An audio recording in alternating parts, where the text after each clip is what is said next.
but I got to tell you, this has been one hell of a veto session.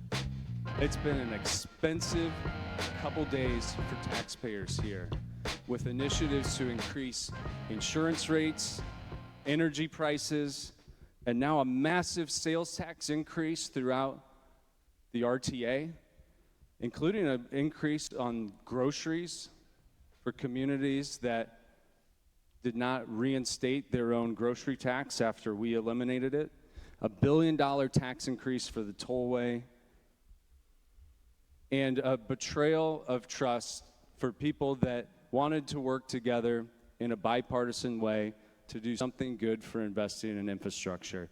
It's a terrible day, week, experience in this General Assembly.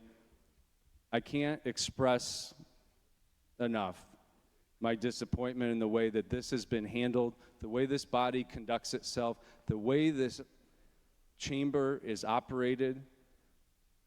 Something's got to give. So Please vote no. State Representative Ryan Spain this morning at the Illinois legislature as they wrapped up fall veto session.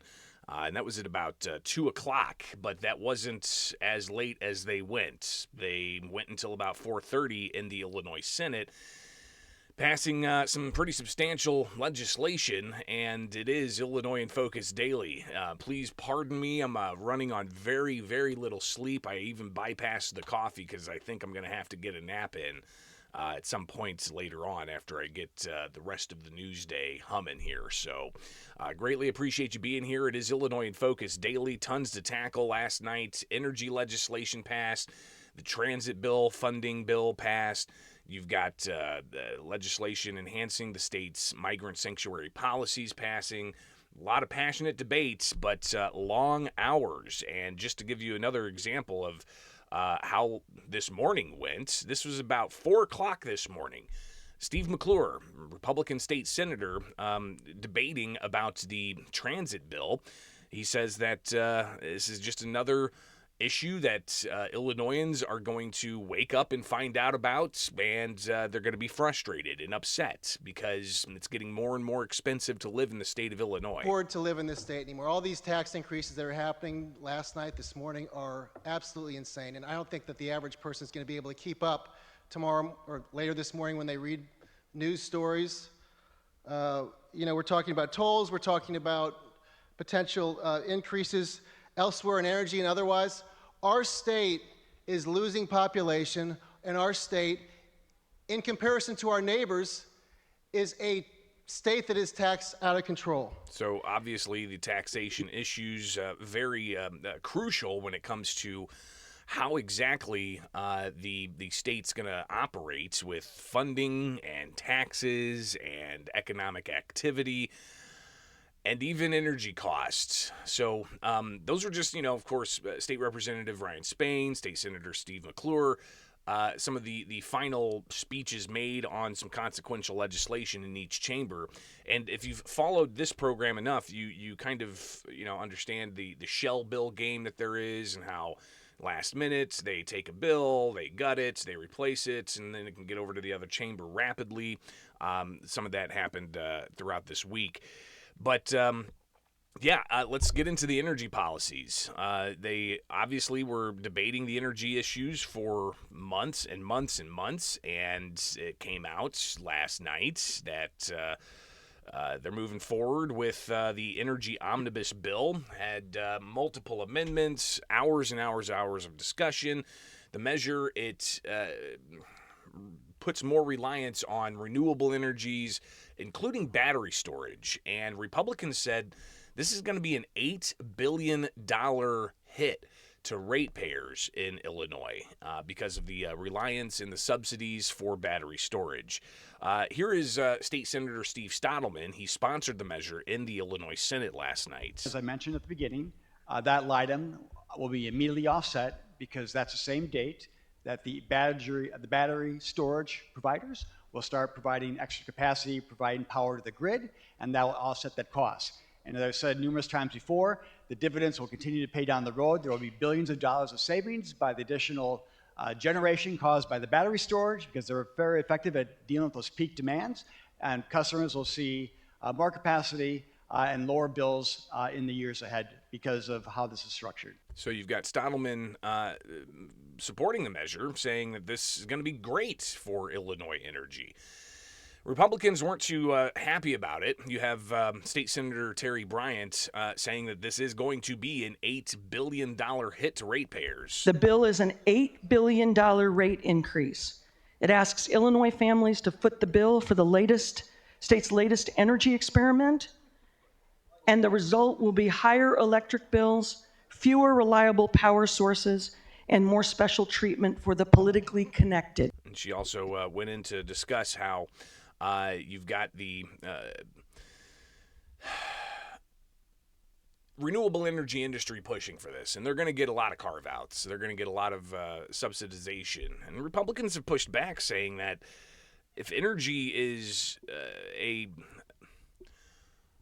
if a certain type of energy is strong enough in the marketplace, it doesn't need subsidies. But when it comes to the battery storage component, they're going to be tacking on a line item on your bill after, I'm told, a battery facility gets online. But Democrats say this is all to ease the price increases that we've seen over the past summer. Republicans say that they've heard that story before with previous energy policies that the state has passed. So ultimately passed the Senate after it passed the House Wednesday night. So Wednesday night in the House, when they were debating this, State Representative Martin McLaughlin, a Republican from Barrington Hills, he invoked former Illinois House Speaker Mike Madigan's name. We can get into the finite nature of batteries and the rest of it, but the Democrats have a long history of helping utility payers.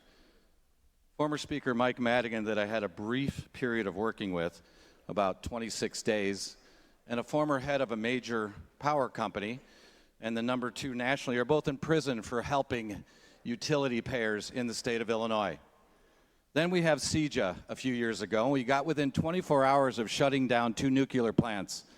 And my Democrat friends in the aisle combined the threat of a shutdown of Seneca and Byron with a bunch of crummy ideas in a CEJA bill. So I decided to work with the Democrats and voted for CEJA. I've regretted it ever since. And now we have this non-guarantee of future rate reduction. Please, please, Democrats, stop helping utility payers across the state of Illinois. They cannot afford any more of your expensive help. Ronald Reagan said it best. The scariest words from politicians are, I'm here from the government and I'm here to help.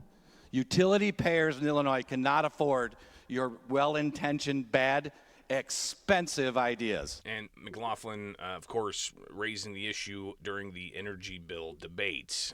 State's Representative C.D. Davidsmeyer, Wednesday night in the House when they passed the energy bill, also very critical of the idea of this saving ratepayers money. And you've got opponents like the Illinois Manufacturers Association saying that this is going to hurt Illinois' business climate by making power more expensive because of the reliance on renewable energies in the state of Illinois. Again, here's more from C.D. Davidsmeyer. We should be looking at natural gas to produce more energy, not just find a way to store a non-base load production.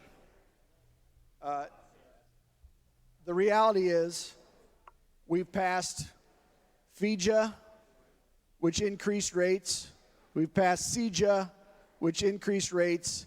And now we're going back to ratepayers saying, oh, give us one more try. Third time's a charm.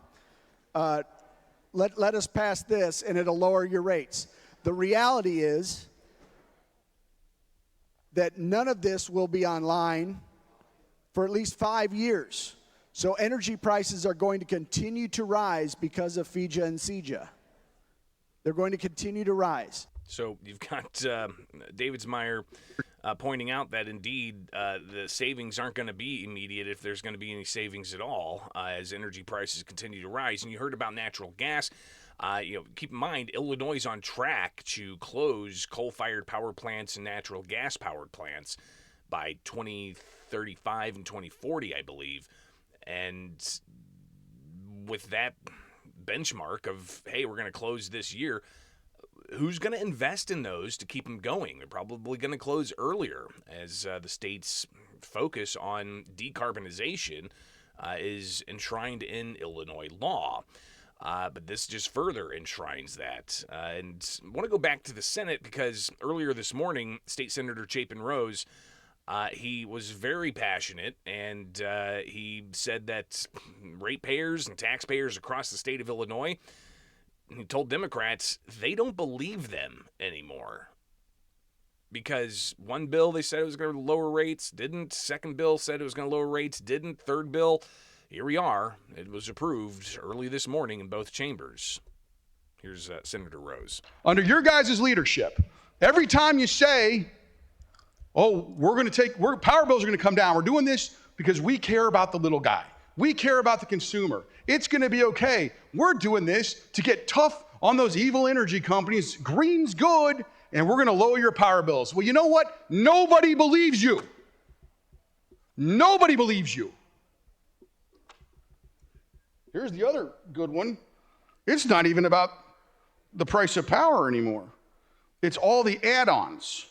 All those fees that add on over and above just the cost of the raw product. I added up the fees on my bill. I had $42.06 in fees on $156.92 in power. That's 27%. Well, 26.8% really. Just in fees. And most of those fees are things like the Renewable Power Grid Transfer Program, the battery program, this program, clean that, green this. $42 in fees. 27% of my electric bill isn't even the cost of electricity, which you guys have already sent through the roof. It's all the other add-ons. And here we are, $8 billion in rate increases on the people of the state of Illinois. $8 billion. Who can afford to live here? So let's talk some more stuff. You got an Illinois Power Authority study, a study that I would point out was done before the bill that was just filed was even introduced. You have a study on a bill that didn't exist when the study was done. Why? Because the bill wasn't filed till Tuesday. Who believes you? Nobody. Nobody in reality. They do believe their power bill because they get it every month. They do know when it's done every month. But hey, let's look at a study from Europe. Germany, Spain, Denmark, and the UK. And this is what it costs for every 10% in renewables, on the grid, it adds about 4 cents to the per kilowatt cost. Okay, no big deal, 4 cents. Except that people consume a lot of kilowatts. So in a year, for every 10% renewables, you're up $400 or $500 on the average consumer. By the way, you got another 35% to go in Illinois. That's another $1,500 if the Europe study is in effect. And as my good friend Senator Bryant pointed out, the rates we got right now were the capped rates, and you're taking the caps off. Katie, bar the door. Here they come. So obviously Rose very animated last night, and the energy bill, it's going to be on the way to the governor's desk. He put out a statement praising the passage of it last night, and that's just one measure that passed. And again, I say last night, it was early this morning by the time all of those pieces were finally put to place. But again, long day yesterday. And just briefly here, I want to remind you, go to thecentersquare.com, get the newsletter so you can wake up with the headlines in your inbox. We're on the ground there. It's not just myself. We've got Jim Talamonte, who is monitoring and reporting. You also have the team from Blue Room Stream, Lisa, Paul, Chris, instrumental in getting eyes on all that was happening last night and getting cameras where they need to go and operating those cameras. So it's a lot of hard work there in the trenches at the state capitol. So I just wanted to recognize the hard work that they put in each and every session as well. So the energy bill passed, but then it was time to talk about transit, and we didn't have final language of the transit bill yesterday evening when they held a committee hearing to tackle the transit funding bill. State Representative Dina Delgado from Chicago, Democrat, she led the efforts to find the different types of revenue. Now, yesterday we were talking about a possible amusement tax for streaming services. We were talking about a possible billionaire tax on unrealized gains. We were talking about the potential of a surcharge on large event tickets, things that they were looking to increase taxes on to bring about $1.5 billion for mass transit. Now, the math here, you've got questions about just how big that fiscal cliff was. Earlier this summer, we were told it was $700+ million, and then they revised that just before session to say it was going to be $220 million, but they wanted to raise $1.5 billion in taxes to help fund mass transit, but also to reform the governing structure of the mass transit oversight. But in committee, they brought this measure up, and it hadn't even been filed yet. Nobody had the printout in front of them when they were talking about what is now. It passed early this morning, 2 o'clock in the House, 4 o'clock this morning in the Senate. But they changed the initial idea from the original Senate bill in May, which was a $1.50 retail delivery tax for everything that you get from like Amazon or any other online retailer delivered to your house, or even pizza, for instance. The Senate passed that in May. The House did not take that up. And then we come in over the summer and we're hearing all kinds of other ideas to fund mass transit. Wednesday, we hear that they want to do the streaming services tax, the large event ticket tax, the billionaire tax. Governor J.B. Pritzker seemed to throw water on all of those ideas, but they then modified that. Here's State Representative Delgado talking about what those modifications look like. There will be a road fund interest dedication to transit capital. That will also be shared by Northeastern Illinois and downstate. This authorizes the Regional Transportation Authority, the RTA, to adjust the RTA sales tax by an additional 0.25% in Cook County and the Collier counties. So Delgado talking about the changes being just that Regional Transit Authority being able to increase their sales tax for their region. And then also they're going to sweep the interest off of the road fund. The road fund's making a lot of interest because it's billions and billions of dollars. Why?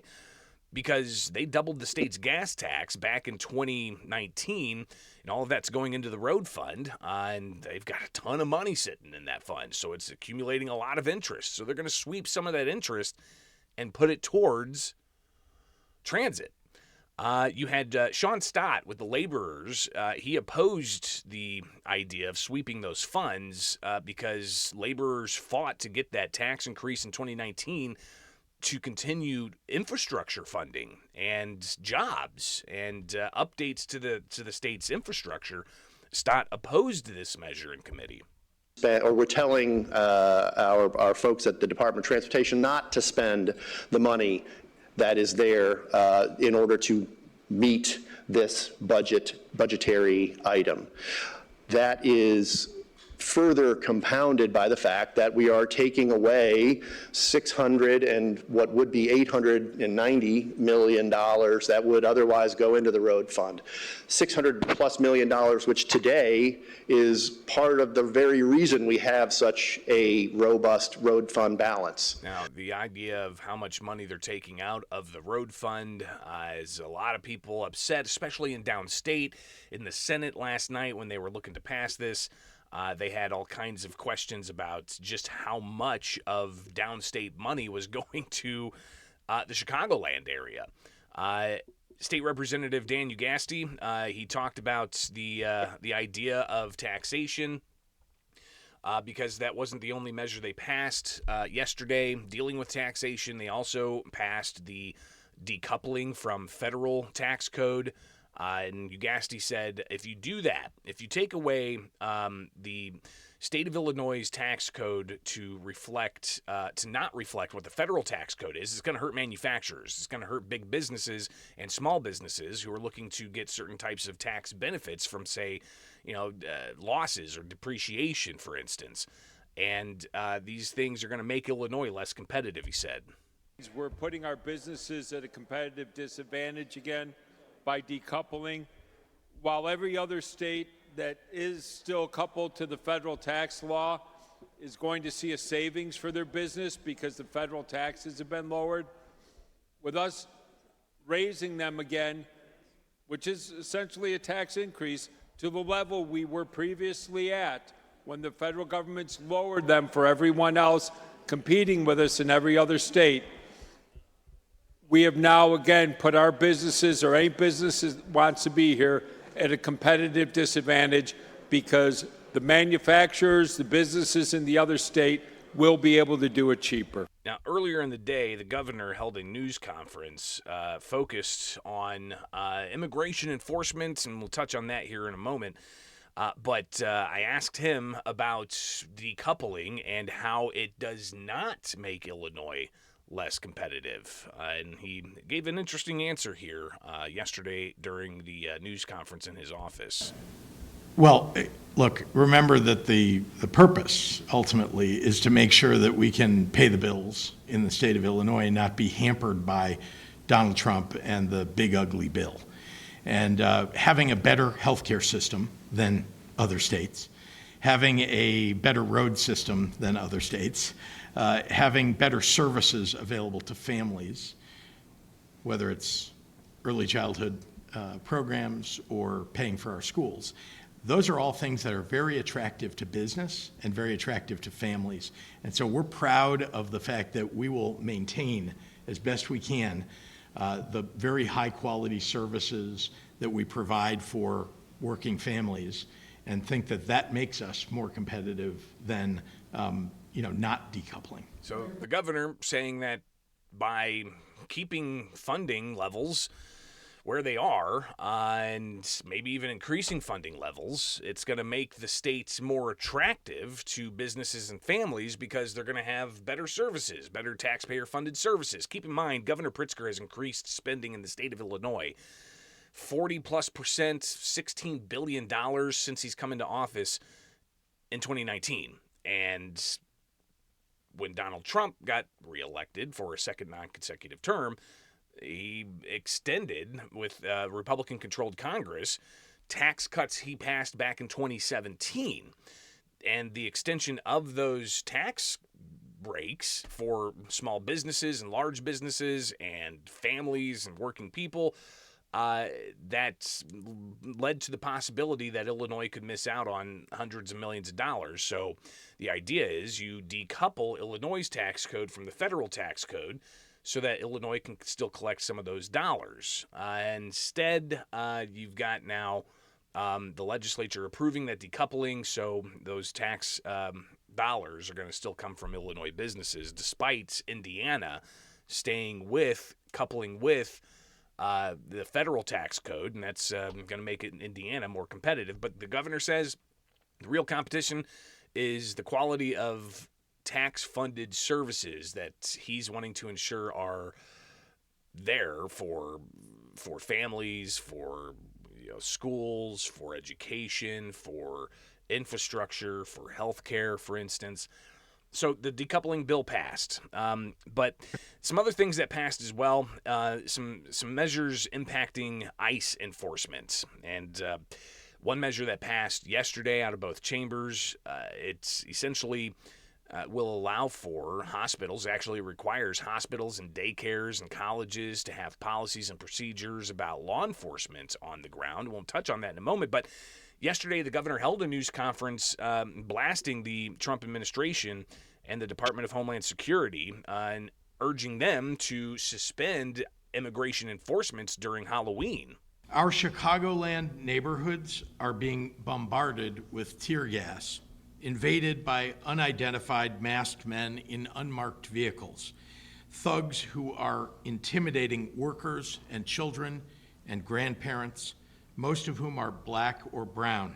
So the governor really critical, as we've heard, of the Trump administration's immigration enforcement efforts. Now, we'd heard that the legislature was going to advance some kind of expansion of the migrant sanctuary policies. Democrats held news conferences about it throughout the day and throughout the week.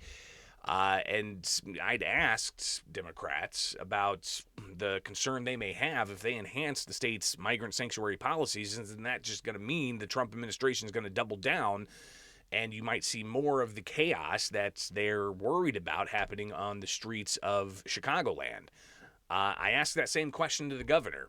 How is the state's migrant sanctuary policies not impacting the Trump administration doubling down or flooding the zone, as they say, in migrant sanctuary Illinois? Some are saying that it's because state law says that local police can't cooperate. No, that's not. How is that not causing? That's ridiculous. No, what's happening is, I mean, you can look at many of the videos. We've got lots of testimony and videos to show that the way that ICE and CBP are attempting to carry out the orders that they're given from Kristi Noem, from Gregory Bovino, is frankly appears to be against the law, against protocols. I'm giving you options to pick from, against protocols that are given to federal agents or to police. They are the ones who are causing the mayhem on the ground. So he says that federal officials are stoking the chaos with protesters by going and rounding people up who have a certain skin color. The governor, again, he went on to urge the Department of Homeland Security to suspend their immigration operations during the Halloween holiday. Mr. Bovino, your operation has sown fear and division and chaos among law-abiding residents in our communities. If you are unwilling to cease operations and leave our city, can we at least agree that our children should not be victims, especially on Halloween? Can we agree that there is no imminent threat that should disrupt their holiday? Kristi Noem was in Gary, Indiana, and she was asked about Pritzker's request. She straight up denied that request. No, we're absolutely not willing to put on pause any work that we will do to keep communities safe. The fact that Governor Pritzker is asking for that is shameful. And I think unfortunate that he doesn't recognize how important the work is that we do to make sure we're bringing criminals to justice and getting them off our streets, especially when we're going to send all of our kiddos out on the streets and going to events and enjoying the holiday season. Those individuals don't deserve to be on our streets, and we're certainly not going to let our kids be victimized by it. Noem again saying that they are going to continue their increased enforcement efforts with Operation Midway Blitz in the Chicagoland area. And that obviously is something that's again, I apologize, he's got to reset, going on very little sleep. I haven't even had any coffee yet after, like 2.5 hours of sleep because the legislature was in until 4:30 this morning.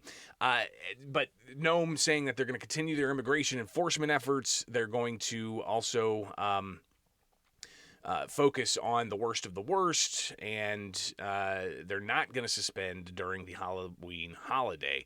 And all of this leading to Democrats at the State House talking about masked men, tear gas in the streets, schools and daycares being locked down because of immigration enforcement that's happening outside, and just the chaos on the streets. And they brought out a measure that would require hospitals, daycares, and universities to have policies in place to essentially block federal civil police enforcement.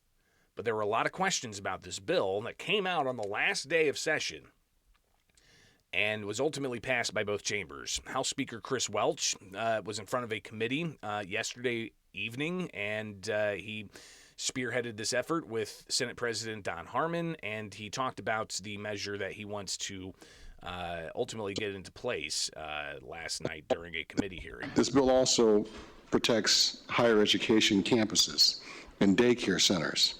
they must also adopt policies to protect students and children in their care, including protection against disclosing an attendee's real or perceived immigration status. And when it comes to the law enforcement perspective here, Kenny Winslow, former Springfield police chief, now he's the executive director of the Illinois Association of Chiefs of Police. He said that this could impact morale. He's also worried that the measure that passed, allowing for a private right of action, which is essentially somebody given the ability to sue law enforcement, and that could lead to qualified immunity being stripped away. He said that this is a major issue that he heard about leading into the final day of session, more than he heard about with the Safety Act, for instance, which ultimately led to the end of cash bail in Illinois. Right now, we are strongly opposed. I haven't received more phone calls and emails in the last 24 hours or more concerns or angst over a bill since the Safety Act than I have over this bill here, over concerns about how it's going to create a right of action against our officers who are out there doing their job. We are worried about the recruitment and retention issue and how this may negatively impact that. And how is that going to impact police morale? Something else that's very much questioned by state legislators.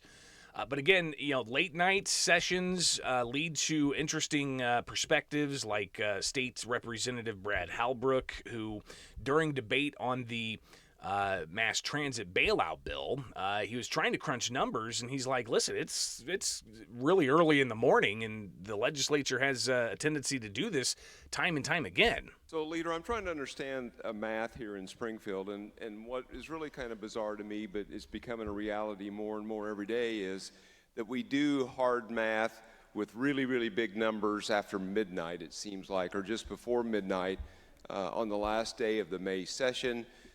Here at this hour at Lame Duck, or I'm sorry, boy, it's just getting late. In this veto session, we see this stuff over and over again at Lame Duck. It just seems bizarre to me. And the math issues with the budget in May, and now you've got the math issues with the transit bailout. Again, you had several Republicans pointing out that indeed it was 4 o'clock in the morning or 2 o'clock in the morning, depending on the chamber, when they passed a significant mass transit bailout. Here is, again, State Representative Ryan Spain talking about this when the mass transit bailout bill passed the Illinois House. I'll bring my remarks to a close, but I got to tell you, this has been one hell of a veto session.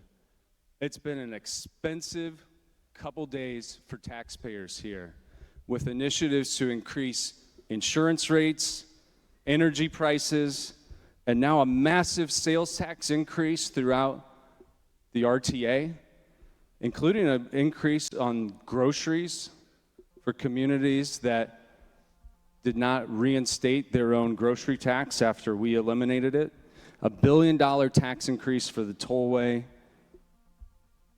and a betrayal of trust for people that wanted to work together in a bipartisan way to do something good for investing in infrastructure.